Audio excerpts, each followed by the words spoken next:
All right, welcome in everybody. American Leeds, the American Leeds, I guess Thursday night podcast. My name's Alex Simon. With me tonight is Chris Fox at Chris Fox 75 on Twitter. I think Chris, it should be pinging you on Twitter that it's live. I think I tried to put your handle in there. So, anyways, Sweet. if you get it, welcome in everybody. Smash the like if you'd like. Would appreciate that. Leeds United 1-0. Bristol. I'm sorry. QPR Queens Park Rangers. Chris, what did you think of that? I guess just where QPR is in the table, you expected a little bit more result wise, but yeah, I mean, I should take that back scoreline wise. Result, you get what you want. You know, you get 3 points, perfect. You take that every time. But yeah, one thing I noticed right away, the energy seemed a lot better, especially to kick off the first half compared to Southampton. Looked really flat, a little off of it, a little slow. I don't know if it was tactics or just the energy was really off. But coming into this one, it looked a lot better, So yeah, and you get an early goal, you think, okay, could be 4, could be 5. A little bit of a response, like early. Yeah, a little bit of some energy out there because we were not early in Southampton. We felt like it looked like they were on their heels. At least now. Yeah, it did. It was really strange. I can't put it down to because if it's 1 or 2 players, they could be just having an off day, right? And that's fine. But when it's across the board, it almost made me question if it was more of the tactical thing where they were asked to sit back a little bit, maybe hit them on transition. But yeah, the energy seemed completely different. Like Farke didn't know how Southampton would come out to play, so he wanted to see what would happen and then have them adjust. But either way, it just didn't work. It did not work. In the first half. It was just sloppy. I thought sloppy football with Southampton and just not us, right? That just game didn't seem like us. Yeah, I think they neutralized the midfield pretty good. And we got some, I don't know, it's just out of position, communication, guys not running to the ball. Yeah. Well, things like that. He didn't start Rodon, which I won't make a, federal case out of, so to speak.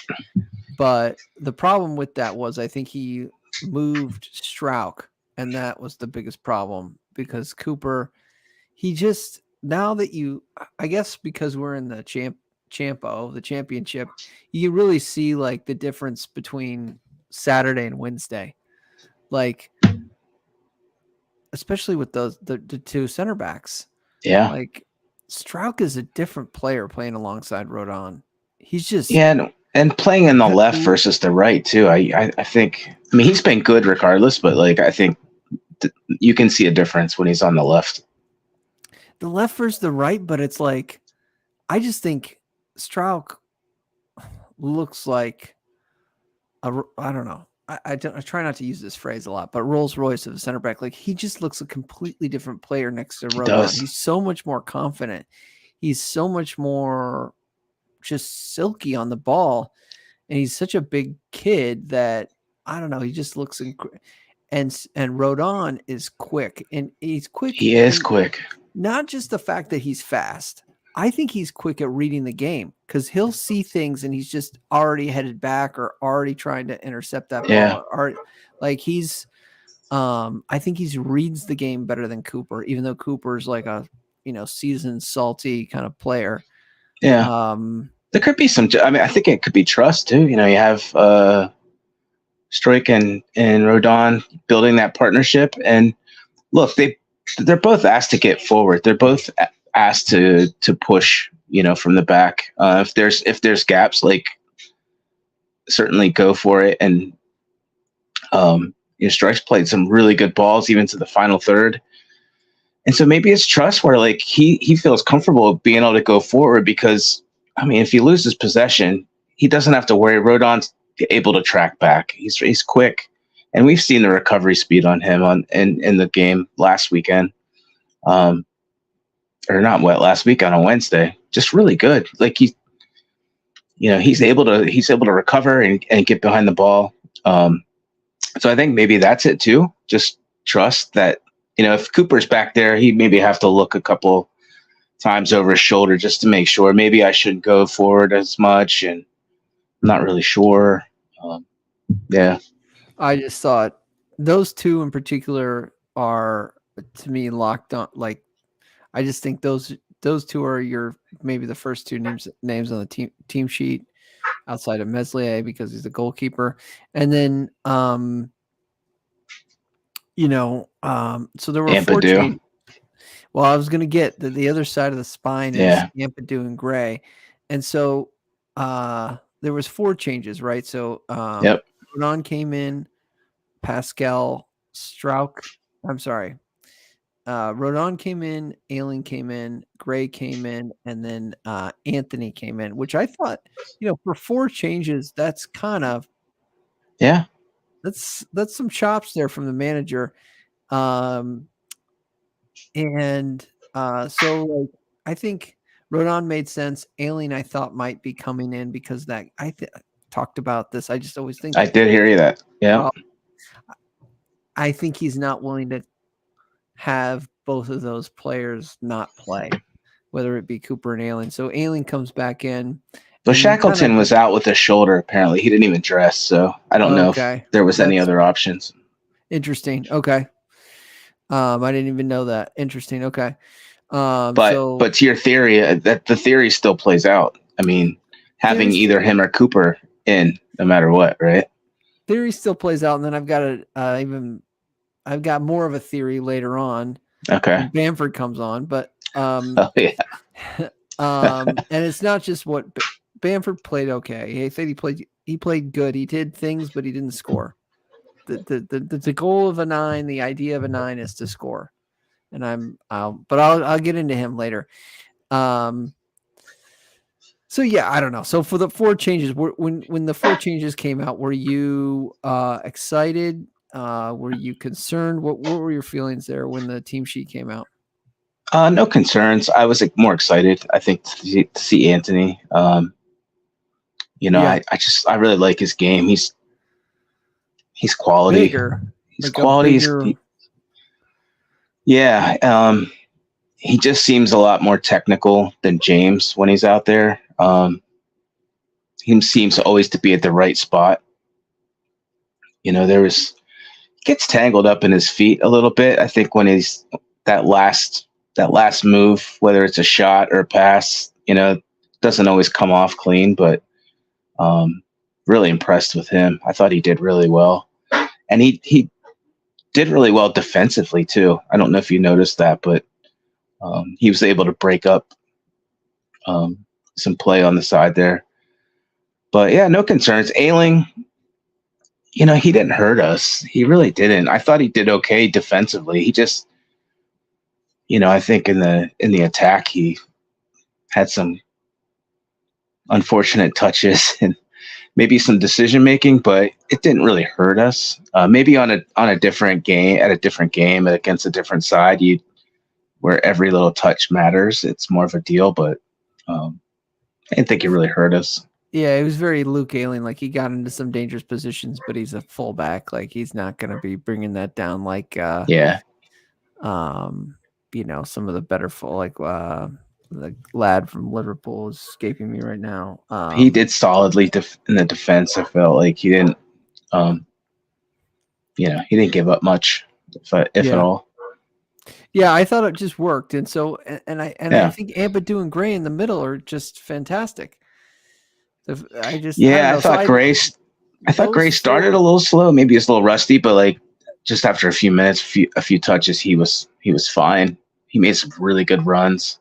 He made that pass, that switch ball to Dan James late in the second half, which is like Dan James brings it down beautifully. Yeah, really. He does. But then he slows up and he like kind of like stands up. It's like, dude, we've just switched the play. You know, Yeah. we've just switched the play over to you. You're fast. Go, Paul, put the ball in. And he's just like brings it down and he kind of like waits for the defender, stands the defender up. It's like, oh, Is that the one where Somerville was right there? He was just standing there by himself, just kind of waiting for him to pass the ball, and he just went right by him. Yeah. Yeah. And then like there was one where, he tried to bring it in. He's got like a few moves. He does. Like, I always feel like it's like a couple, like when Dan James brings the ball down, it's like he's either going to knock it past and try to get in and like get a cross in, or he's going to like cut in and try to score, quite honestly, like a worldy type goal. Like it's just never going to happen. Like when he cuts in, I'm like, he's going to try to shoot here. Maybe it'll get deflected, you know. I'm never thinking that it's going to like go directly where he wants it. So anyways, that's the frustration of Dan James. But Archie Gray, to me, those four in the middle are really a nice base to, I think, to work for, a nice platform to continue to work from. Like Rodon, Stroik, Ampadu, and Gray. I those are for me early doors, like locked on partnerships to have in every game if possible. I don't know. Yeah, I mean, Kamara played really well against what was it, Watford? And then not as he didn't do terribly against Southampton, but kind of just disappeared a little bit. So I'd like to see more of him too. I don't want to see him rot the bench, but yeah, because Rodon makes Strauch better. I feel like Ampadu is more comfortable with Gray, maybe because it's just been earlier, early doors, and then and so it's good to have options, though, right? It's good to have options. It's great to have options. So anyways, we score an early goal. It goes out of it, like the ball. Technically, I saw a video went out of bounds, and then like I don't know, we got it intercepted and went down the point. Rutter to me is becoming the best, the player that you stand up and get out of your seat to watch. Like it's just his vision and his passing range is It's incredible. Yeah. The passes he's putting together, his vision, seeing those channels, just trying things that most people won't try, which I think he's really confident right now. But he's got the skill to pull it off. And he's got the skill to pull it off. Yeah. The pass to Bamford over the top. The assist. The assist to Cree. Like that is a absolute. And I might play the clip here. We'll listen to it from Crescencio. He said he put his hand up, but he didn't think Ampadu saw him. So I'm gonna cue that up. But it's just, I don't know. I think Rutter is for me a 10. He is the 10 at least for the. I think for this squad, for in this moment, is he an out and out 10? Will he always be a 10? Will he be? I don't know, but I would play him in the 10. I think he Farke's been playing. It seems like early on that Rutter is leading the line and Perot is actually dropping deep. I think all that stuff is fluid, but I do too. When Bamford comes in, Bamford, all he knows how to do is lead the line, is go to the line and like more traditional, traditional out and out number 9 stuff. And so when Rutter comes in, he is the 10, and then that's why I think people thought we played better, thought we did some good things, or Patrick Bamford did some good things because he got into some good spots because he's a 9. He knows how to play that role. He's been playing it his whole life. But the secret to that whole thing to me was Rutter's passing vision and seeing and ability to pull off some of those passes. I'm really excited about him. Have you heard any good explanation of the idea behind Pirro and Rutter playing the 10 and 9 versus the other way around. I just think Farke wants it to be like almost like a mini fast break. Like I think he want or transitional kind of attack. Even when we get it and their defense is back, I think he wants all four the attacking four players to be very fluid. Like Buendia was always the guy that like played on the wing, but he also dropped into the 10. Yeah. Pookie got a lot of assists, even though he got a lot of goals. And like I think like that attacking four is everybody can pop up anywhere, but generally speaking, without the ball, you're in certain positions defensively, but then you can end up anywhere you want. So I think that like allows flexibility and creativity, right? That's like what he wants the front four to really have. And you know what? I thought Dan James, because of his defensive ability, would be. I had videos out that I thought Dan James would just be the starter. The fact that he went to Anthony, I think, was telling that he does value creativity, maybe more so than other coaches, at least Leeds, have had in the past. Let's listen to Cree talk about the assist from Rutter. I'm going to try to turn this up on my computer. Crescencio, a good win. Happy with that? Yeah, very happy. I think after the performance from last week, I'm happy that we bounced back today. It's always difficult after such a game to bounce back, but I'm happy with the performance today. It was a good goal, wasn't it? You were really well set up by Jorginho. Yeah, it was a good ball. I thought he didn't see me, but it was a good ball, good touch, so it helped me to just think about the finish. When you get a goal that early in the game that you then dominate, you should, I guess, score more goals. Was that the one thing missing tonight? Yeah. I think, of course, we wanted to score more goals, but we were looking for it, and I think we stick to the plan because it's always like dangerous if you are just 1-0 up because the game is open. But I think we really stick to the plan, and we did it till the last minute. And also important that you didn't concede a goal against. You've got back that defensive strength again that you had just before Southampton. Yeah, true. I think it boosts our confidence as well. Like a clean sheet, it's really important for the back four, also for Ilan. So I'm happy. You're having a good season. You're playing a lot of football. You're scoring goals. Are you happy, man? Yeah, of course. I'm always happy. I'm always happy. If I can play football, that's what everyone likes to do. So yeah. Crescencio, it's a kid's game. He certainly seems to be looking like he's having some fun. That celebration was him and Georgie. They look like they were having fun. Well, absolutely, and you could tell on his face he was smiling here. He said, "Good ball," and he lit up, and he goes, "Yeah, I don't think he saw me," and it was so, perfect, delicious, you would say.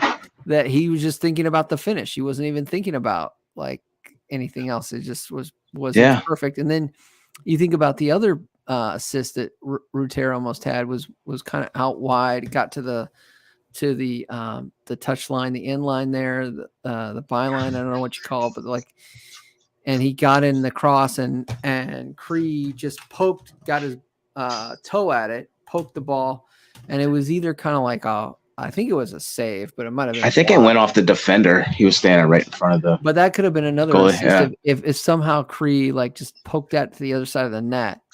Yeah, that would have been another goal from Rutter. I just think he's turning into quite to me assist 10 type player with the ability to score goals. I think he likes. I think Farke likes him sometimes as a 9 leading the line to me because he's got a powerful shot too. I mean, he's got the strongest shot where Perot and Bamford's lost a little bit on his shot for me. Like those positions he got to when he let it loose. I mean, it was right at the goalie and it was a very weak, not a very weak shot, but it was a weaker shot. Yeah. So maybe that's why he likes him leading the line if he's in a one-on-one position as he was early, I think in maybe Southampton, or no. Well, too, he's game before that. But go ahead. I was just gonna say if he attracts a lot of attention, so that back line. I mean, if he's moving just a little bit, they're gonna know exactly where he's going. They're gonna follow him and track him. So that can open up things for other players as well when he's up there. Yeah, he's been amazing. I'm so happy for him. I've wanted him to do well since we got him. It's good to see him coming I remember through. you asking Lockie, like, how do we unlock him? And Lockie was a big fan of his. Yeah, he still is. Yeah, obviously, but you know, Lockie kind of nailed it because he was like, it's just confidence. Now he's got a coach that, you know, is really giving him a shot. You know, and the level, of course, is not the Premier League, but yeah, I think he's got his confidence, and we're seeing what's in there. It's pretty special, for sure. But yeah, I don't know, Pirot, like that. I think there's, I don't know if you noticed, just even timing in the attack is still not perfect. Just some of the passing, maybe they're missing some runs. They're passing maybe a little off, and you know, you need all that to go perfectly. Just the sequencing of passes to finish it off with the goal, and some of that seems just a little off. But I'm confident it's coming. It seems to be getting better, and the more these players play together, if we can have a consistent lineup, I think it's going to be good. I like Perot. I like him. I like a tap-in merchant. I just feel like we've, you know, you say it's bad, whatever. You know, I just like a guy. That's what he's there for, right? Put the ball in. Put the ball in the goal, and he's cool. Sometimes he's just cool. You know, you're in a tight position. It doesn't get off. You know, the shot doesn't get off perfectly, but it's placed well, and it's where nobody else is. You know, like the whole idea of like just passing the ball in the back of the net. Like, yeah, he didn't have a good game on Wednesday. He does good. But I was watching him. So I'm watching on my TV, right? And I'm just watching him, and Georgie I think he got the ball in the corner. It might have been, I don't think it was the one you were talking about where Cree had the shot blocked, but Georgie got the ball in the corner, and I'm waiting for Joel Pirot to come into my screen so I could see him making that run into the box, right? Because that's where you kind of expect him to come into screen. He just never shows up. He never came. I was like, where is he? I know he's out there. He just never came into the box. The play broke down. So I'm still not sure. You know, I don't know if he was so deep that he couldn't make that run into the box or what happened, but you know, you expect him to be there because the crosses come across and there's no one to put it in. So I think they're going to get it together, though. Well, that's where I want him. I want him in the box. I want him in the 6-yard box. I want him in the area where he's going to just do damage, put the ball in the back of the net. We saw Patrick Bamford have struggle with that. You know, I'm going to be very blunt there. Like, he struggles there, and can he get it back? Is he streaky? Maybe, but you know, I like him coming off the bench right now. I like him, you know, as a substitution, as a squad player. I think Bamford's better at pressing. So if you're gonna do a high press, correct, maybe Bamford's your option. I think he's just better at it than Pirot at this point from what we've seen. Yeah, he is, and that's his game. Yeah. That's his game. So we'll see. I don't know if he stays healthy and he can push Perot.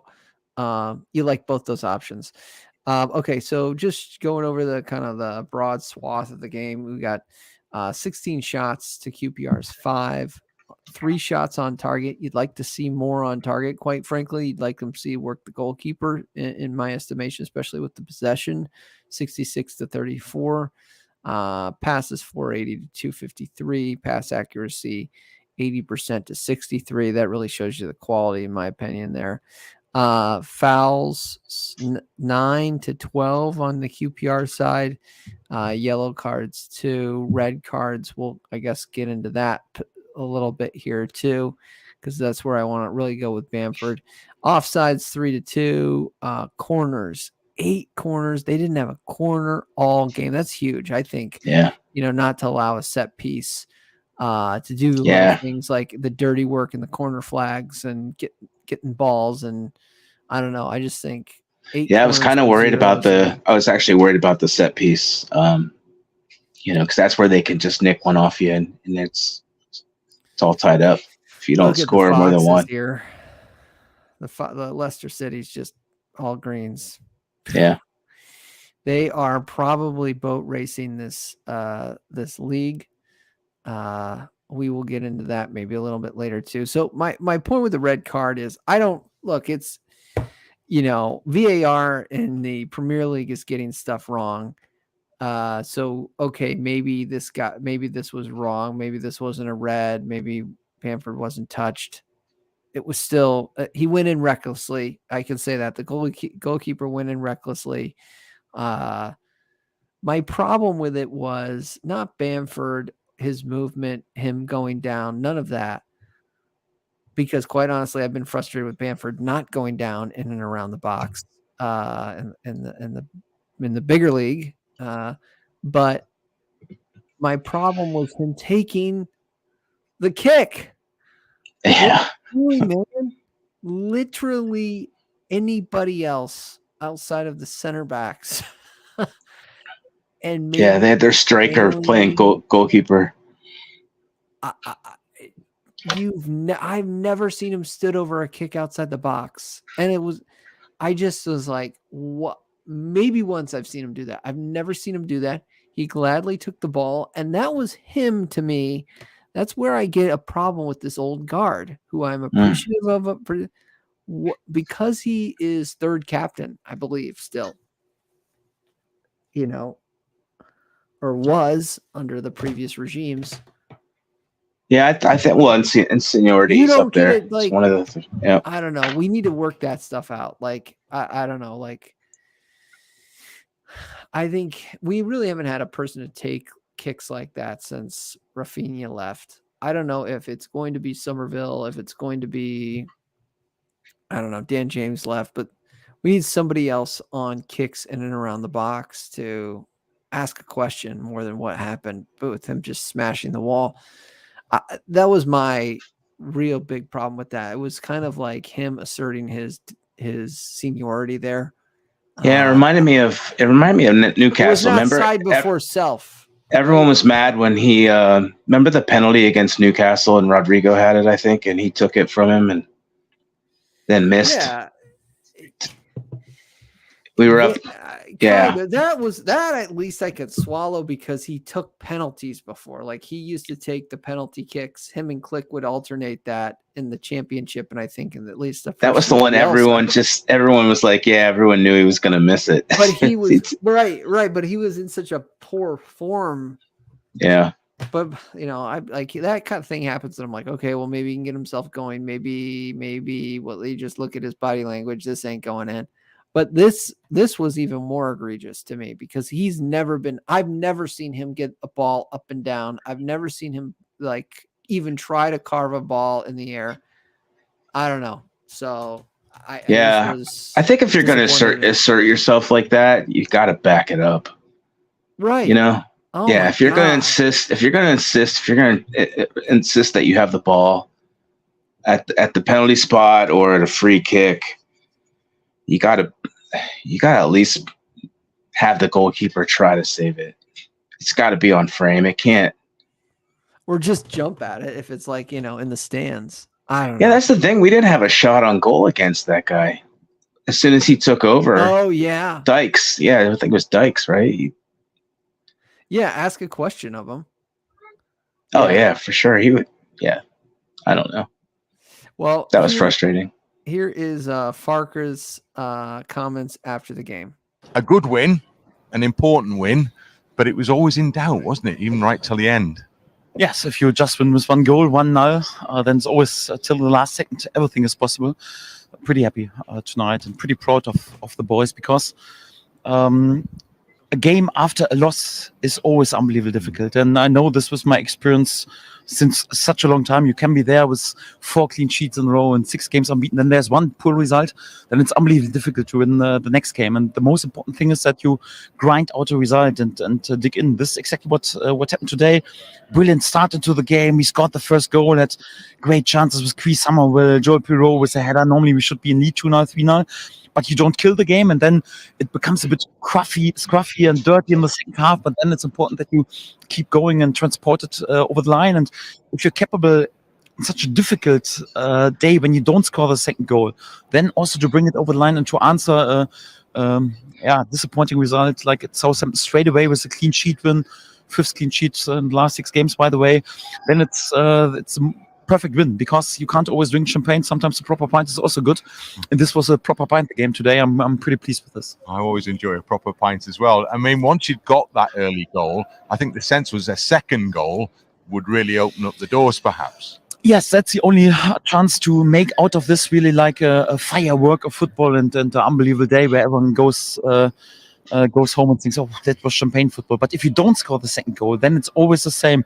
You think, okay, we scored the first goal, everything is easy around. Oh, no, you have to dig in and you have to keep going. And this is also a good side. QPR is not in the best position in the league, so no doubt about this. They're not a big favorite for this league, but they have conceded just 1 goal in their last 3 away games. So we knew how difficult it is against them to open them up. And obviously the second goal would have calmed our game down and also would have frustrated them more. And then it can be sometimes a firework of football. But I'm even more pleased that the dirty wins, these are important. If you know, okay, even on a when you don't have a champagne football day, you can bring it over the line, a tight lead, and you can return with a clean sheet, and also like to play a bit pragmatical the last minute to work the ball to the corner flag to get some free kicks. And let's be honest, dirty win is perhaps also a bit underrated there because we dominate again every statistic. But after this start, you expected perhaps even an easier win, and I'm pretty happy and pretty pleased that we are able to return back with 3 points into the dressing room, and also with a clean sheet. And it sets things up nicely with another opportunity again here in that game before the next international break, does it not? Yes, it's important that Elland Road is a fortress. If you want to be successful, you need to be really good in your home games. And we are unbeaten so far, that's good. A few draws in the beginning, but right now, back-to-back wins in home games, that's good. And would love to have also the first time a back-to-back win in the league in total. So because these are the moments when you can really climb up the table. The table is not important at the moment, but the games and the results and the performances are. And especially the first game after loss, it's all about the result, and that's quite good. And I told the lads in the dressing room, so it's not always like you play the opponent out of the park like at Millwall with sexy football and crazy goals and the last home game against Watford. If you want to, we don't speak about where we are in the end of the season, but if you have a winning mentality, if you want to lift some silverware one day, then you have to make sure that you win this type of games, and for that I'm pretty pleased. A good win, So a proper pint. Alex, do you prefer not a champagne? Do you prefer a firework of football, a champagne football, or sexy football? He was going on there for just driving in the car and trying to do a Farke impersonation. Yes, we will play today. Like you start to kind of like he kind of gets into your thinking. He was talking so much, it was like the bar was closing. They started turning the lights down. It was like, time to go, man. You know what? He likes winning.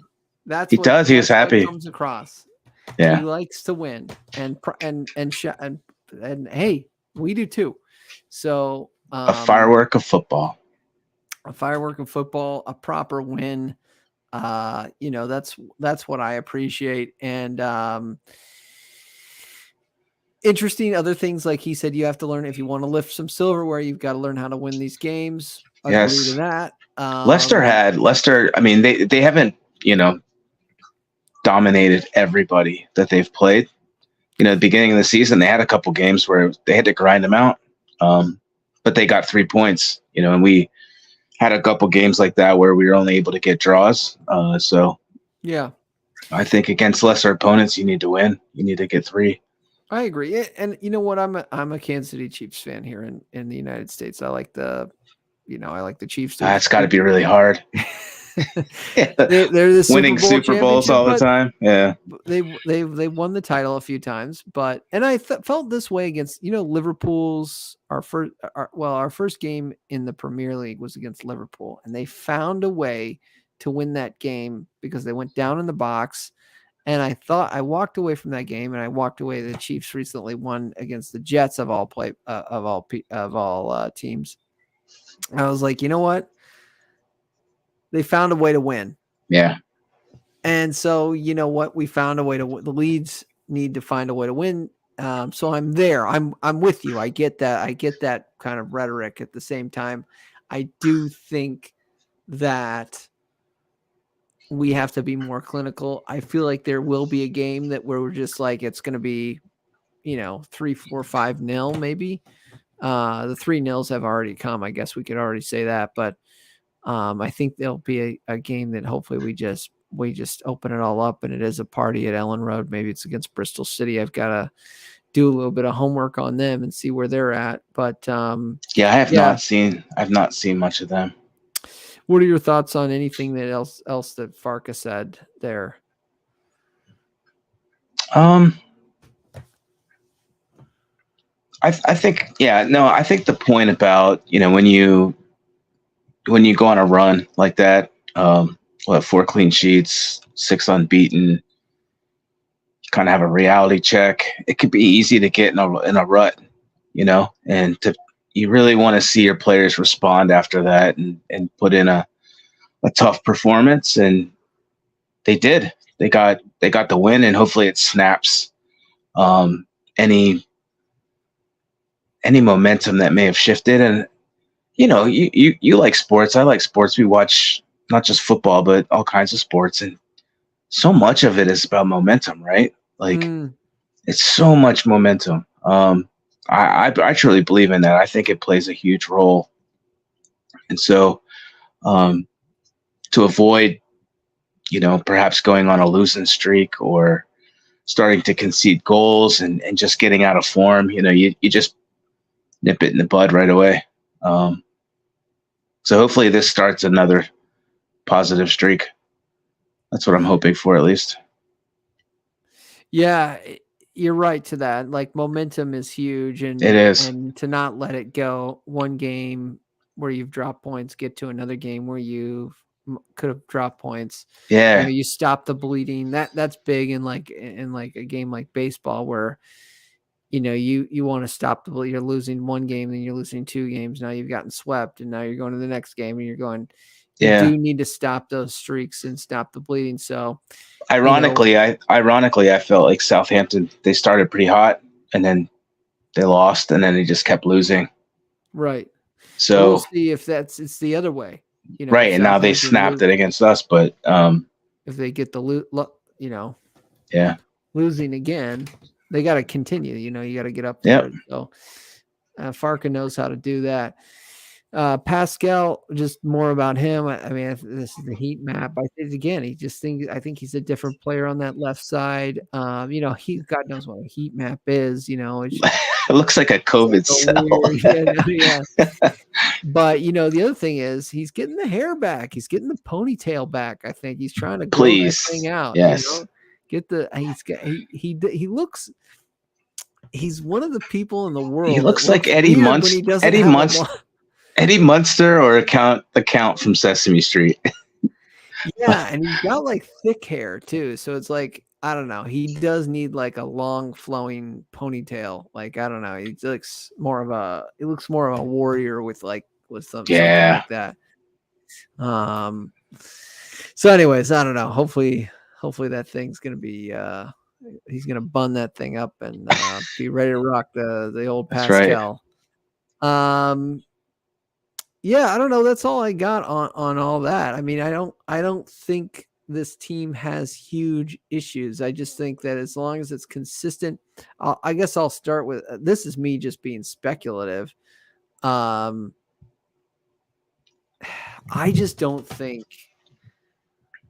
think Jed Spence I think I've said this in another. I don't think he's back after the international break. There's something about a partial tear that scares me.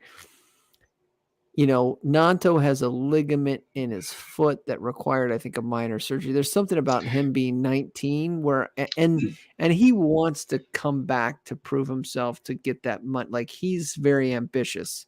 He's a player, and I've talked about this, being selfish is sometimes a good thing in sports. Like, as an athlete, they're like Rafinha to me was a person that was selfish in a good way. He put the team on his back. He made sure it didn't get dropped because he got $75 million bag from Barcelona.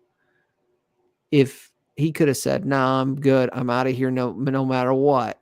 I'm not. You know, I'm going to try to put in a performance. But if we drop to the championship, I'm going to still get a move." Well, he would have gotten a move for probably $30 million or max 40. He got $75 million from Barcelona. He got a big money deal, and that's because he knew this was a one chance in a lifetime opportunity to get that bag. And I feel like Willie has got that kind of entrepreneurial, like, I don't know. He knows that he's got one bite at this whole apple to do this for him and his family. For me with Jed Spence, I don't know. Jed Spence and maybe, and I don't know him maybe as much. And two different injuries, all this other stuff. I don't know. Jed Spence, same with Junior Firpo. I just don't know if they've got the ambition to kind of come back from those injuries and put in shifts for this side. But I don't know. There's many reasons why I think that, I guess, Willie Nanto will be back maybe this season, and I think he'll be back maybe before Christmas, where I'm not counting on Junior Firpo, why should you, right? Yeah. And I'm really not counting on Jed Spence. Loney is the other side of it too. I don't know if Jed Spence will be back, although the reports are both of them will be back after the international break. So that's just me setting up my expectations that I think both of them will be delayed. I saw your stream about them being out for the season, and I got really depressed. I don't know. I think Jed might, with the knee injury, this is complete speculation, with the knee, because I looked it up, LCL, I looked up the ligament, and then I'm like, and then I remember just like, I don't know, ligament tears you can kind of play on, depends on the severity. I don't know. I'm just being very, very speculative. My expectation for like a lot of these players are Christmas, maybe even next year. Yeah, I think it's hard to trust too, because you don't know if they're telling you they're being overly positive. The physios at Leeds have always been just way too not positive. Super transparent, and you don't know, right? You just don't know.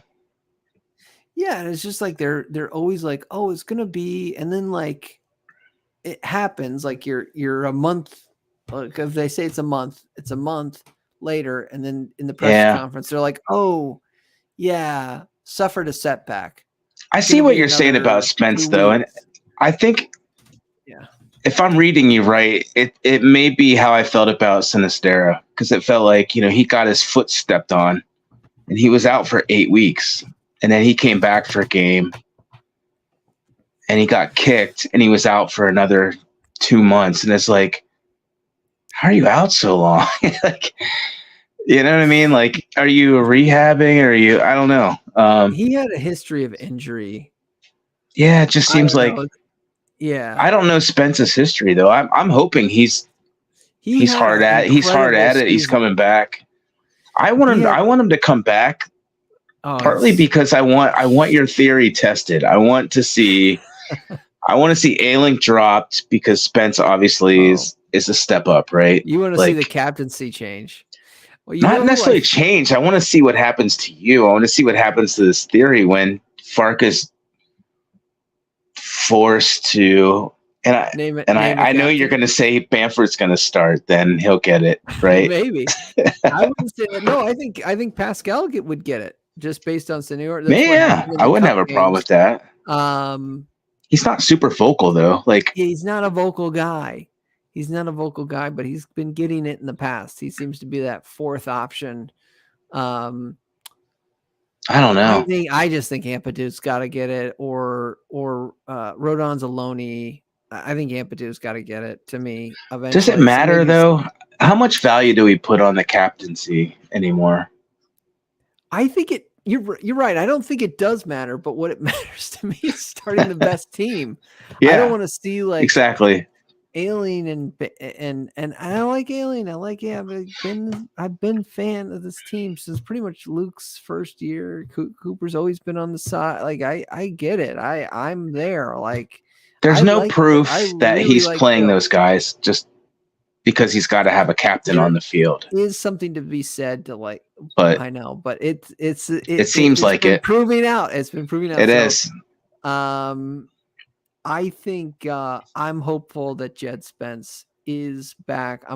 There's something to me, and I could be wrong. Could be like Jed Spence is back right after, and then Willie, something happens to Willie. But there's something about him. He's just like, I don't know. Willie just seems like Wolverine. Like he just seems like he's just, you know what I mean? He's got like the adamantium skeleton or the regenerative. Yeah, he's 19. He just is like, he's built like, I mean, he's a strong kid, and I don't know. I think like he's gonna heal up. Something about that, even though it's a foot and it's typically blood flows to the foot slower than the knee. I don't know, and all that stuff does matter, especially if he goes under surgery or did go under surgery. So I don't know. I'm expecting. Yeah. And then Firpo. What the hell, man? Like I just can't get over this guy. He's just never starting. This stuff it gets pulled, or at least it got pulled in baseball when I was a fan of the Kansas City Royals. There was a guy that took a contract, baseball guy. I can't remember his name off the top of my head, but anyways, he signed for us. And then like the second game, he pulled up his hamstring, and he was out with a hamstring injury, which you can't for 4 years. For the rest of the season, we gave him a 1 year deal, but he basically like took like $16 million for 1 year to just like be out with a hamstring injury. And I don't know. He just seems like Firpo is. I don't know what his deal is. Like, if you perform and you're on the pitch, if you don't want to be here, you'll get a new deal. If I don't know. Like we're like guys like Crescencio and Willie. You can see they're playing a game. They're kids playing a game, and they're like making money at it as well. Like yeah. These other guys, like they're playing a game, but it's almost like they don't really want to play a game. It's like work. I don't know what am I trying to articulate. I'm just saying that. Yeah, I know what you're saying. Like, and you're taking a spot, right? Yeah. So, you want to see these guys be able to play, but at the same time, you have Stuart Dallas, who's had a horrific injury, and the club's giving him a lot of time to come back. And yeah. I mean, he's been out for over a year. But you're starting to see Stuart Dallas in and around like training. Yeah, no, I know. Everyone's hoping to get a look at him. But he still hasn't been playing either. Yeah. But you can understand versus Firpo, who just is in, then he's out for a long time, then he's in for a little bit, then he's out. The first game of like the preseason or it's like, I don't know. It's probably been maybe or to outside of John Kevin Augustin, who we won't mention. Well, I just did, but outside of JKA, yeah, I think certainly his worst signing in the Premier League was Junior Firpo, and had nothing really to do with his ability. His on-pitch performance so far has been not great, but it's had ups and downs. He just hasn't been available. It's just, I don't know. Very, very, very, very disappointing. Especially when he's the best passer of the ball Jesse Marsh has ever seen. You want to see that guy out there. Oh my God, Jesse said some weird stuff. He's a But weirdo. he was like that. He was like that guy that like went into the papers and said stuff just to like get players on it, get players on his side so he could. He was very buddy. He was just again a 180 from Bielsa, who was like the, Mm. have you ever had the teacher that like just you were super afraid of, but like also respected? Like it was just like Bielsa was like there to put in the game plan to do it was like everybody just shut up and listen to him when it was crazy. Like Yeah. people they were talking about there like when he walked into a room, it was like, Yep. shut up, listen to it, and then don't get on his bad, because I think he would just make people run until they throw up. He would just Old school. yeah, old school. And then you've got Jesse Marsh like, Hey guys. yeah, hey guys, yeah. Yeah. I don't That's know. over. That's over. I don't think about that anymore. It is over, but you know what? It makes me think like he was trying to be the Zen master, but he didn't have a Michael Jordan. You know what I mean? He tried really. Michael Jordan was scary. Michael Jordan was like the Bielsa, but he was on field. Like everybody was like, "Holy, I don't want to mess up in front of Michael Jordan." Like he would be on you for effing stuff up in practice. And then you had Phil Jackson, kind of like, "What books are you reading?" Sure. Oh, yeah. Sure. What did he say to not Scotty, but the worm, Dennis Rodman? He's yeah. like, Dennis, if you need to go to Vegas, remember that in the Last Dance? Yeah. I'm gonna let you go to Vegas. And then Michael's like, what the hell are you doing, he's like, it's better for the team. Trust me. He had to go. Like, yeah. And then Michael he needs to get out. A knocks on the hotel door room. Like, I don't know. So yeah, I don't know. You need a little bit of both, but I don't think the unfortunate thing about Jesse is he never had that like other side to him or other person to do it. Hey, he never won 6 rings either. Yeah. I don't know what's going to happen to him. I think Heckingbottom is going to be the first one to get fired here in the Premier League. It's going to be interesting to see. Scum fans are in the mud. Man U fans, if you've known any Man U, I've got one in my office. He's just like it's depressing. Yeah, around him. I feel like in the US though, like it's hard to find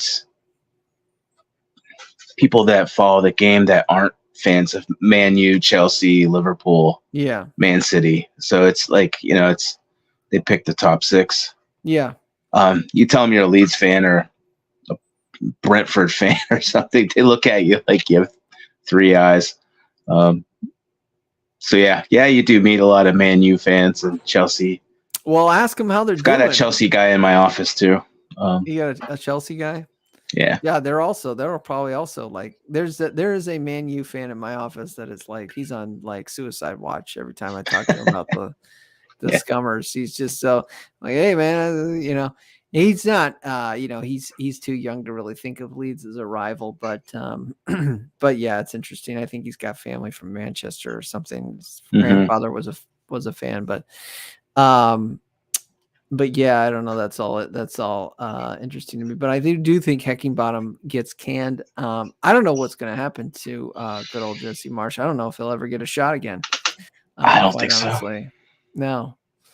I mean, he was rumored to go to Rangers, and I don't know how that's turned out yet. But yeah, I think they would eat him alive there too. Oh my God! Yeah, absolutely. They would eat him alive. That poor guy. I think he would go to a lower level Germany side or yeah. But I don't know if they do press. He might be able to sail his way into another club, like a Sheffield United, maybe. I don't know. I think he did some damage at Leeds. Like he just got exposed. He got exposed on a high, like just at a huge level. I mean, on a big stage. Big stage, he got totally exposed. He rejected 2 jobs last season. Look, I'm not defending him, but I'm just saying I just think because he's gimmicky, somebody could take take a flyer on them and just be like, well, Yeah, the thing with those offers, though, they were at the end of the season with teams. What, Leicester was one, and the other one was who? One was it Southampton. Yeah, it was. So Yeah. I think they were trying to find someone just to get them through the end to see if they could make a run, and then I don't think they would have kept them. No, honestly, no. No, and he wanted so he would have got deal. hired for a couple months, and then he would have been out anyway. Yeah. So. I am not a fan of the USMNT right now. I just am like, nah. I don't know. I don't. I don't rate many of the players. They haven't proven that outside of Tim Ream and the fullback at Fulham, Robinson, Jedi Robinson. Those two are legit players in the Premier League. I don't rate the coach. I think the coach has really ruined it for me. Berhalter. Yeah. I think there's some talent in the side, but I think they're all about playing for the U.S. and it's just like earn it at your clubs. Like, there's some good. I mean, there's some talent. There's some talent out there. We don't have the Euros, like so. Like, what's the point? You know what I mean? Like, we're basically playing for the World Cup every 4 years. What like? Yeah, we play Mexico and Canada. Like that's it. There's no other competition. Like we're playing a friendly against Germany. Like everybody's like excited about it, but it's like it's a month away. Who cares? Like I don't know. I just am like, I don't know. I just think they just love it. They think they're incredible. It's like we don't really play anybody. We play a couple friendlies, and then like you've got 4 or 5 games at the World Cup, and that's it. So it's just I don't know. I don't. Earn it at your clubs. Earn it at the club. Like, stop trying to make yourselves out to be something that you're not. And Pulisic's probably pretty decent. Yeah, Yunus Musa's doing pretty good at Milan as well. He's got in the starting lineup and he's keeping his spot. So that's I always like his game. I think he's got a really good game. I want to see a player eventually, like a couple of players play well in the Premier League. I do want to see that. And Pulisic was the one that had the chance. He never really got it. It was at a tough club at Chelsea. You think Tyler Adams is done? I don't know if he's done, like his career's done. I think it's kind of interesting. It's interesting for sure. I mean, that's not good. Yeah, if it requires surgery again, that's not good. Hamstring it. You never hear of a hamstring injury requiring surgery. Well, if you completely detach it, it's right. If you pull it off the, it bone, depends. They grade it out, so like it depends what grade. I don't know how they, the proper medical, but like a grade 1 or grade 2. Hey, I tell you what, I don't know. I don't know. It was pretty Leeds, severe to get surgery. So, from a Leeds perspective, dodged a bullet. Maybe, but also $20 million, and they're not even going to play. He's not even going to play until January. You know what I mean? Yeah. So, and he did fail, quote unquote, fail medical at Chelsea. So I know. I was rethinking that because. Maybe they actually did look at it and didn't want to take a chance. The player that came in, Lavia, Anyway, right, my friend, good to talk to you.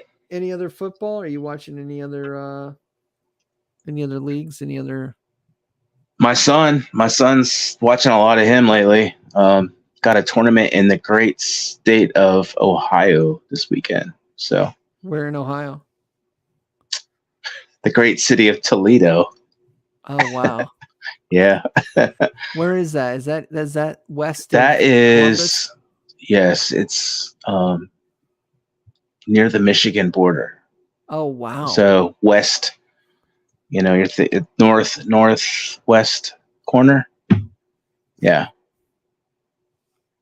So 5 or 6 hour drive. Actually 3.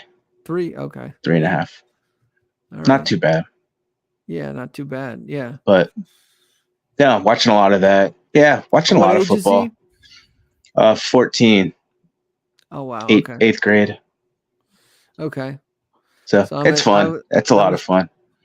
I was doing the U4s, Yes. the 3-year-old, and Yeah, they're just they're just, trying to they're do fun. pirate stance, Yes.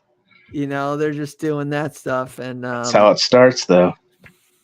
and I'm just trying to make sure he's having fun. The girls, local college girls team came over and helped coach the main coach, which is great because they interact with him in a level that I don't. Where it's not just dad telling him to Yeah. do the drills, or trying to make it fun. It's it's these college kids that are they're Yeah. just able to interact and have fun with them at a different level. So Yeah. that was really, really great. And so, yeah, I'm just trying to make them have fun. The other thing, and this is just, I don't know, this is just in my mind as a parent. One of my colleagues' son went to Cornell, and he was on the basketball team, and just years of camps and driving them and all this stuff. And she went to him, I think, like his end of his freshman year, sophomore year, and he's like, I'm done. I don't want to play. Yeah. And she's like, whoa. Yeah. He's just like, I'm burnt out. She's like, wow. Okay. If you're really burned out, you don't have to play. But it's just like, it's just crazy to me because I don't want him to, if you're not having fun, Right. you know what I mean? Yeah. Make sure you're having fun. And it's 3, like he has no idea of what a burnout is, but I'm conscious of that. Like, I don't want to force you if you're ever not having fun with this, but at the same time, you do have to struggle. Like, life is struggling sometimes. Yeah. Yeah. You got to figure that out. But if you want to do something, like whatever you are going to do or whatever you're liking to do, like try to be the best at it. Try to do. So I don't know. And I think with you let your kids take their interests as far as they want to take them. And I think at a certain point they're trying a lot of different stuff, and then they, that one runs out and they try a different one. I think with my son, like, he wanted to take it to another level, but it was okay. Well, you have to demonstrate you're committed. You're going to work at it. And that you really like it and that you're having fun with it. It doesn't, if it's a burden on you, then it's, that could be the end of the road. But yeah, he works really hard and he loves it. And for me, it's just, let's see how far you want to take it until you don't anymore. It's not my expectations. It's what he wants to do with it. Yeah, it's like goes back to what we were saying. Like, you want to be like Cree. You want to be like that. He's having, like, you could tell he's smiling. It puts a smile on his face. When Willie, he said, "It's football. If I get to play football, I'm happy." Yeah, and he's with his friends, and they're celebrating goals like it's a kid's game. And he's getting paid. He's getting paid a crap load of money. So yeah, I mean, but at the end of the day, like, it's a game. Fun. You gotta have fun. If you're not having fun, like, and so, you want to be, like Cree. You don't want to necessarily be like, I don't know. But that's a good point too. That we think about these players. They've put their lives into this game. I mean, they've sacrificed. Oh, sure. A lot of things. Families have sacrificed. Yeah. You really got to think of that. What they've sacrificed to get to this level. Yeah, I mean, I think of guys like that, like Meslier, like Cree, like I remember like Jaffe, even like a guy like Jaffe Gellhardt, like all these kids have known is football. Mm-hmm. Like, a lot of times they go to school, but they go to school around football, or they don't go to college. Like, this is it. This is what they're doing. Like, you know what I mean? It's a different level over there than it is here almost. You know, it's like I'm sure. it's all the time, every day. And I remember when I first got into this sport, I was like talking to a buddy of mine who's a Liverpool fan. I'm like, so when, you know, just classic American. I'm like, so when's the off season? They're like, he's like, there's really not. There's no, like, you just go, after the season, they're going to go straight into the Euros, and then there's going to this, and then they do this, and then it's like back to, so it's either international stuff or club stuff all the time. It's crazy. So unless for whatever reason they're not picked for their international team, then I guess there is, but they should be technically kind of like training. So it's interesting. I love it. It's a good sport. So yeah, and as a fan, it's nonstop too. It's like there's not much of an off season, you know, so you can always watch it. You can always find it. The windows are almost as interesting as the actual season, especially this window because the takeover and everything. All right, his name is Chris Fox. He's at Chris Fox 75 on Twitter. My name is Alex Simon. Thank you guys for joining us. I'll try to put this up on Spotify as well. Maybe I'll throw a clip or two up on Twitter, Chris. So thanks for joining me, and Bristol City on Saturday. Let's go. Bye. See you, Alex. See you, buddy.